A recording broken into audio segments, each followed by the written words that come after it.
తల ఎత్తుకొని నిలబడేలా నా ధర్మం కొనసాగుతుంది. చిన్నారికి మరొకసారి సభావేదిక పక్షాన చేసినటువంటి హిందూ బంధువులందరికీ కూడా నేను ప్రత్యేకమైనటువంటి నమస్కారాలు తెలియజేస్తా ఉన్నాను. మనం హిందువులం గనక మన ఆరాధ్య దైవమైనటువంటి రామయ్య వారిని ఒకసారి జై చెప్పటం మనందరి ఘనత కనుక వారికి జై చెప్తూ మనం ఈ కార్యక్రమాన్ని ప్రారంభించుకుంటే బాగుంటుందని చెప్పి తెలియజేస్తూ జై Sriram.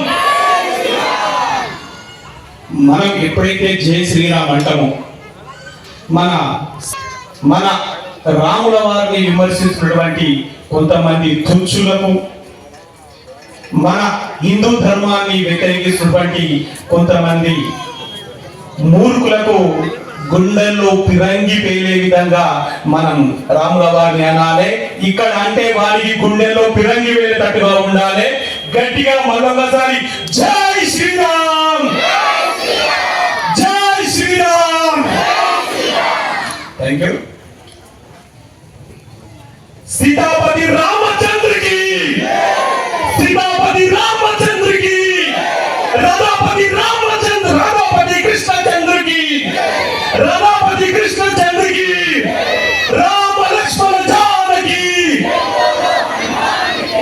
Ram Lakshman Janaki, Ram Lakshman Janaki. Thank you so much.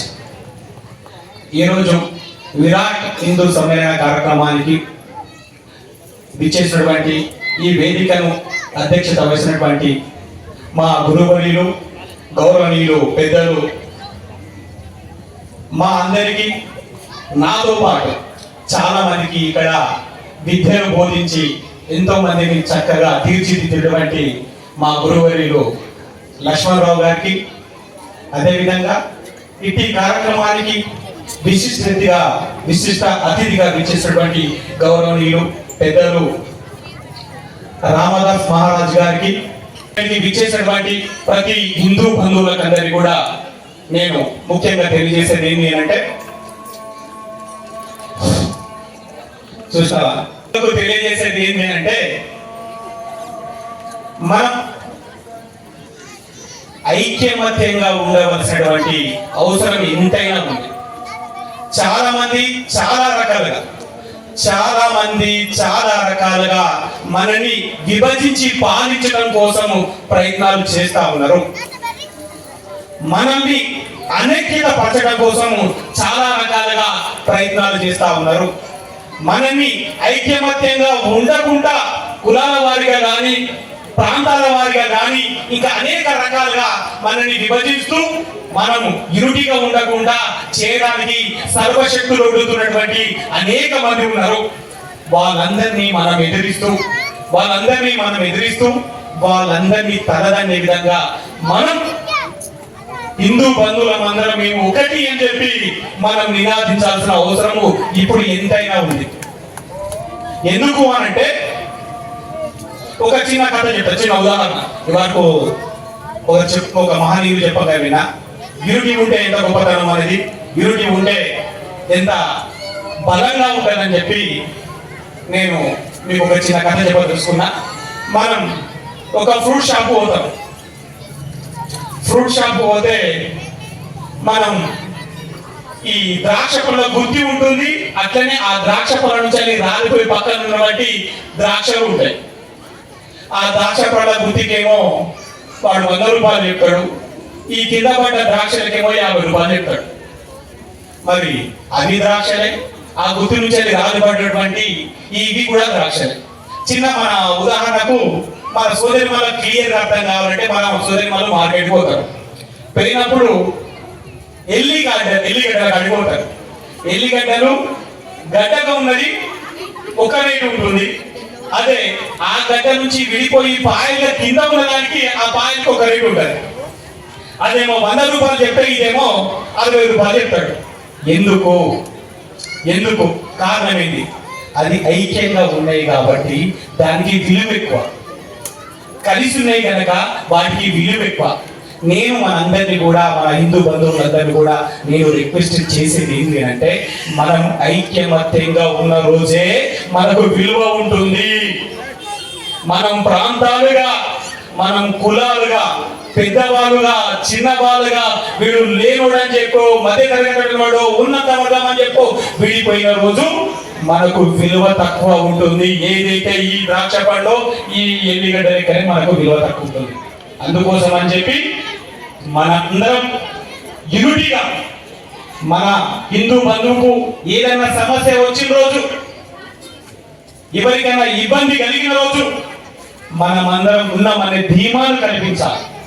నా ఎలుగా ఈ వార్డులో, పక్క వాళ్ళు సిరిసిల్ల పట్టణంలో ఒక 80,000 మంది నా హిందూ బంధువులు ఉన్నారు మనకి ఒక ధీమాను కల్పించాలి.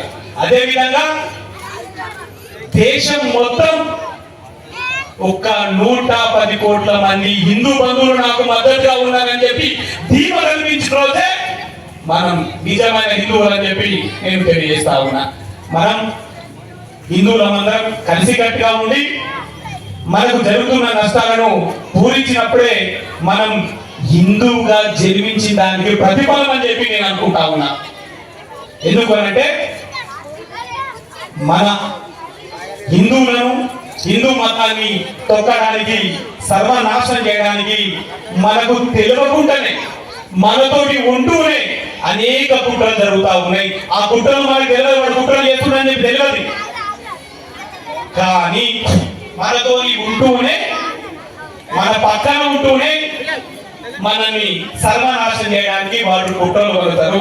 దాన్ని ఎదుర్కోవాల్సిన అవసరం ఇలాంటి విద్యావంతులకు, ఇక్కడికి వచ్చిన విద్యులకు మాత్రమే సాధ్యమని చెప్పి నేను తెలియజేస్తా ఉన్నా. ఇదే విధంగా ఇక్కడికి రానటువంటి చాలా మంది మన వార్డు ప్రజలు, ఇంకా ఇతరులు ఎవరైనా కానీ కలిసికట్టుగా ఉండాలని చెప్పి నేను తెలియజేస్తూ, దయచేసి నేను బీఆర్ఎస్ పార్టీ నాయకుడిని, నేను ఇక్కడికి వస్తున్నప్పుడు అన్నారు, అన్నా నేను ఆర్ఎస్ఎస్ ఆర్గనైజ్ చేస్తున్నారు అని చెప్పి మాట్లాడారు. అరే క్యా ఆర్ఎస్ఎస్ క్యా, అది హిందూ సమ్మేళనంలో పోయి నేను హిందువులు పోయి ఖచ్చితంగా పోతా, అక్కడ నిలబడతా అని చెప్పి వచ్చిన. నేను ఫస్ట్ హిందువుని గర్వంగా చెప్పుకుంటా, నేను హిందువులని.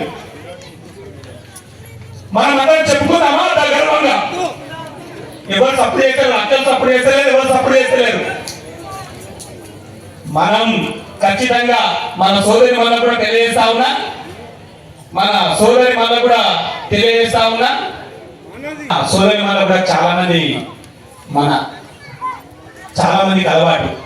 ఎవరన్నా ఏమనంటే వాని పాప వాడు పోతారా పోయి ఏమనకుండా దేవుడు చూస్తారా తీయనంటాడు. దయచేసి నేను ఈ కాన్సెప్ట్ చెప్పేది ఏంటంటే, మన పిల్లలకు తిరిగి ఊరిపోయేకండి. కన్నుకు కన్ను, పన్నుకు పన్నుకు, దెబ్బకు దెబ్బ తీయాల్సిందే. తీసిన రోజే మనమంటే ఎదుటోనికి ఏర్పడుతుంది, మనమంటే భయం కలుగుతుంది.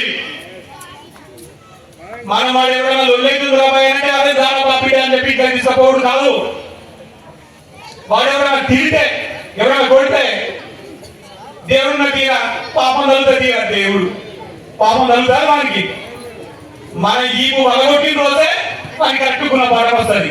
అందుకోసమే ఇక్కడ సోదరి వాళ్ళు చాలా మంది ఉన్నారు కనుక మన పిల్లలకు పిరికి నోరు వేయాలని చెప్పి నేను సవినయంగా కోరుకుంటూ, నాకు ఈ అవకాశం కల్పించిన మీ అందరికీ కూడా నేను ప్రత్యేకమైనటువంటి ధన్యవాదాలు తెలియజేస్తూ, thank you everyone, thank you so much.